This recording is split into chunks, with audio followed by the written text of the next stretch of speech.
नमस्कार मंडळी, श्री स्वामी समर्थ. स्वागत आहे तुमचं माझ्या YouTube चॅनलवरती. आजचा दिवस तुम्हा सर्वांना खूप छान, सुखाचा, आनंदाचा आणि समाधानाचा जाऊ देत, हीच मी स्वामींच्या चरणी प्रार्थना करते आणि आजच्या या नवीन व्हिडिओला सुरुवात करते.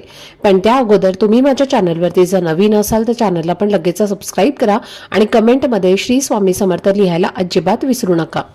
मंडळी, येत्या 13 जानेवारीला म्हणजेच मंगळवारी भोगी हा पवित्र आणि आनंदी सण येत आहे आणि भोगी हा सण जुन्या गोष्टींचा त्याग करून निसर्गाचे आभार मानून आणि आयुष्यात नवीन समृद्धी, नवीन आशा आणि नवीन सुरुवात करण्यासाठी साजरा केला जातो. भोगी म्हणजे मकर संक्रांतीच्या एक दिवस आधी साजरा होणारा सण, जो आनंद, समाधान, समृद्धी आणि सकारात्मक बदलांचा प्रतीक मानला जातो. आणि या दिवशी जुन्या, नकोशा आणि नकारात्मक गोष्टी मागे सोडून आपण नवीन चांगल्या गोष्टींचं स्वागत करतो. या भोगीच्या दिवशी लोक जुने सामान बाजूला ठेवतात, इंद्रदेवांची पूजा करतात आणि खास भोगीची भाजी तसेच तीळ लावलेली बाजरीची भाकरी खाऊन नवीन वर्षाची सुरुवात आनंदाने करतात.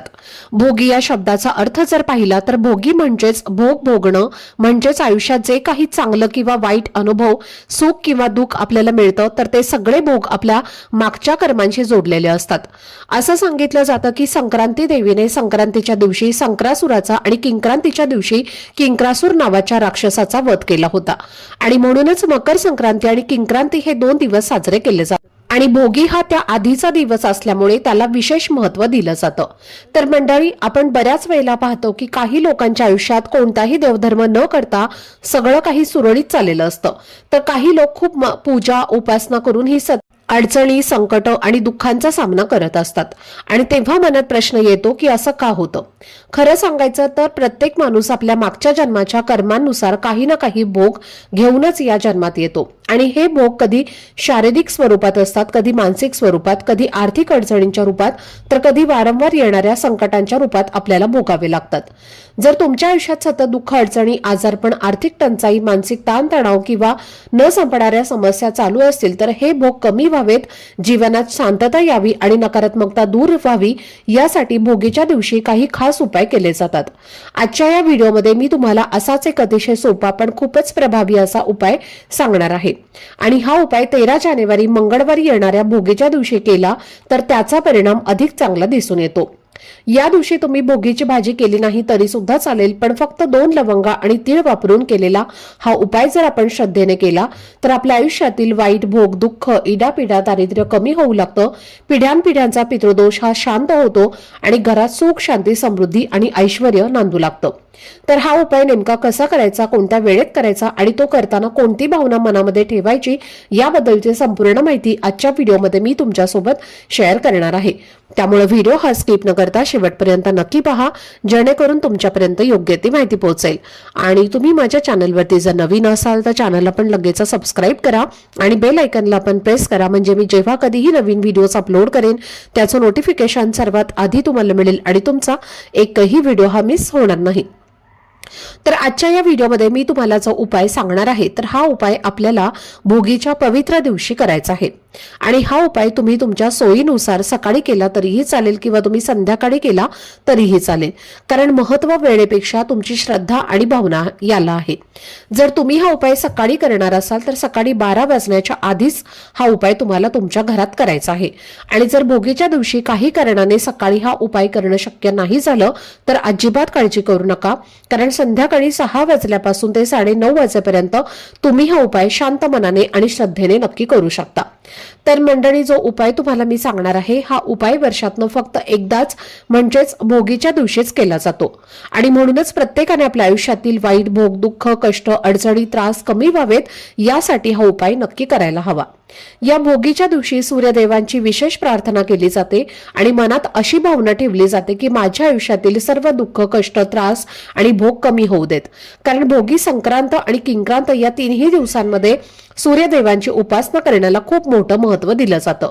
असं सांगितलं जातं की संक्रांतीच्या दिवशी सूर्यदेव आपल्या पुत्र शनिदेवांना भेटायला जातात आणि म्हणूनच भोगीच्या दिवशी सूर्योपासना खूप प्रभावी मानली जाते. आणि हा उपाय आपल्या आयुष्यातील वाईट भोग, दुःख, इडापिडा आणि संकट दूर करण्यासाठी केला जातो.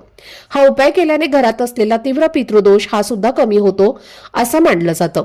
कारण भोगीचा दिवस पितृदोष शांत करण्यासाठी खूपच प्रभावी दिवस मानला जातो आणि असंही म्हटलं जातं की या दिवशी स्वर्गाची दारं उघडतात आणि म्हणूनच या दिवशी पितरांची आठवण करून त्यांची सेवा केली जाते आणि हा दिवस पितरांना समर्पित असतो. जर घरामध्ये पितृदोष असेल तर अनेकदा न कळत आपल्याला संकटांचा, दुःखांचा आणि अडचणींचा सामना करावा लागतो आणि बऱ्याच वेळेला आपल्याला हे समजतही नाही की आपल्या आयुष्यात येणाऱ्या अडचणींचं मूळ कारण हे पितृदोष असू शकतं. पितृदोष असल्यामुळे घरातील महत्त्वाची कामं पूर्ण होत नाहीत. एखादं काम अगदी पूर्ण होण्याच्या मार्गावर असतानाच अचानक अडथळे निर्माण होतात. घरात सतत वाद, भांडणं, तणाव वाढतो, आर्थिक समस्या येतात, मुलांची प्रगती थांबते, मुलं हट्टी होतात आणि कोणतंही शुभ कार्य शांततेत आणि निर्विघ्नपणे पार पडत नाही. आणि म्हणूनच आपल्या मागील भोगांचा अंत व्हावा, आयुष्यातील अडचणी कमी व्हाव्यात आणि घरात पुन्हा सुख, शांती आणि स्थैर्य यावं यासाठी प्रत्येकाने हा उपाय भोगीच्या दिवशी नक्की करायचा आहे.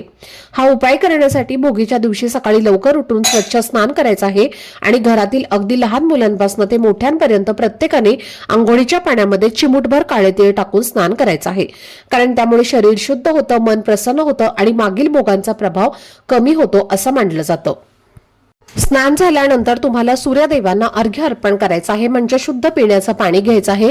त्यामध्ये थोडीशी हळद, कुंकू, अक्षता आणि पांढरे किंवा काळे तीळ टाकून तुम्हाला हे जल सूर्यदेवांना अर्पण करायचं आहे.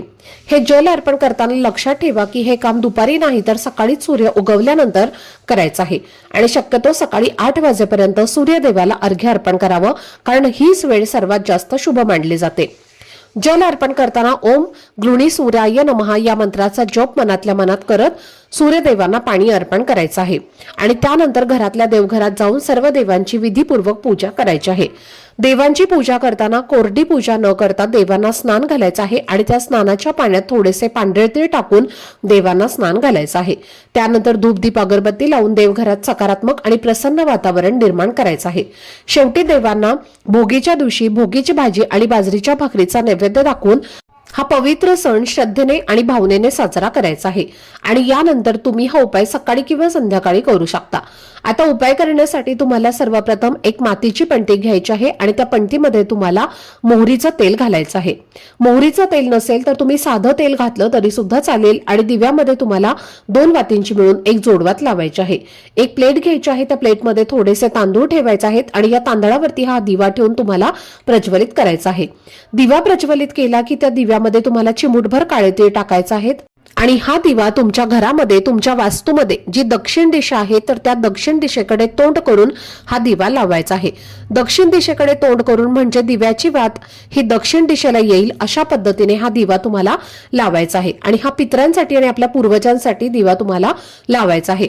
आणि दक्षिण दिशेला तोंड करून तुम्हाला ओम पितृदेवताय नमः, ओम पितृदेवताय नमः या मंत्राचा किमान 11 वेळेला जप करणं शक्य असेल तर 11 वेळेला करा किंवा जर शक्य असेल तर 108 वेळेला करा. त्यानंतर तुम्हाला तुमच्या पितरांचं स्मरण करायचं आहे, त्यांची नावं घ्यायची आहेत. पितरांना तुम्हाला सांगायचं आहे की आमचं काही चुकलं असेल तर आम्हाला माफ करा आणि तुमचा आशीर्वाद हा आमच्यावरती असू द्या. आणि त्यानंतर तुम्हाला सांगायचं आहे की महिन्यात प्रत्येक येणाऱ्या अमावस्येला मी तुमची सेवा जी आहे तर ती करेल. जी काही सेवा तुम्हाला छोटी मोठी करता येईल तर ती सेवा तुम्हाला प्रत्येक महिन्यात येणाऱ्या अमावस्येला करायची आहे. त्यानंतर घरातील प्रत्येक सदस्याने पितरांचं स्मरण करायचं आहे, नमस्कार करायचा आहे आणि क्षमा याचना करायची आहे. दिवा घरातल्या एकाच व्यक्तीने लावायचा आहे आणि बाकीच्यांनी फक्त प्रार्थना करायच्या आहेत. तर हा उपाय तुम्हाला या दिवशी करायचा आहे. भोगीच्या दिवशी तुम्ही सकाळी करणार असाल तर 12:30 वाजेपर्यंत तुम्ही हा दिवा लावू शकता. 12:30 वाजेपर्यंत तुम्हाला हा उपाय करणं नाही शक्य झालं तर तुम्ही संध्याकाळी सांगितल्या वेळेमध्ये हा दिवा लावू शकता. आता त्याचबरोबर या दिवशी माता लक्ष्मीची सुद्धा पूजा केली जाते. माता लक्ष्मीला सुद्धा प्रार्थना केली जाते की आमच्या आयुष्यातील सर्व भोग, कर्म, जे काही दुःख, दरिद्रता आहे तर ती दूर होऊ देत आणि यासाठी सुद्धा तुम्हाला लक्ष्मीला प्रसन्न करून घेण्यासाठी एक दिवा तुम्हाला तुमच्या देवघरामध्ये लावायचा आहे. एक मातीची पणती घ्या, त्यामध्ये शुद्ध गाईचं तूप घालायचं आहे, जोडवात तुम्हाला करून लावायची आहे आणि त्यानंतर दिव्यामध्ये थोडेसे तांदूळ ठेवून हा दिवा तुम्हाला तुमच्या देवघरामध्ये प्रज्वलित करायचा आहे. या दिव्यामध्ये तुम्हाला 2 अखंड फुलाच्या लवंगा टाकायच्या आहेत, कारण लवंगा या माता लक्ष्मीला अतिशय प्रिय आहेत. त्यानंतर दिव्याला हळद कुंकू, अक्षदा, फुलं अर्पण करायचं आहे. देवी लक्ष्मीला सुद्धा हळद कुंकू लावायचं आहे आणि तिथेच बसून तुम्हाला एक वेळेला श्री सुक्तमचं पठण करायचं आहे आणि दोन्ही हात जोडून तुम्हाला माता लक्ष्मीचं स्मरण करायचं आहे. माता लक्ष्मीला सांगायचं आहे की तुझी कृपा सदैव माझ्यावरती राहू दे. माझ्या आयुष्यातील जे काही वाईट भोग आहेत तर त्या भोगांचा जो प्रभाव आहे तर तो कमी होऊ दे.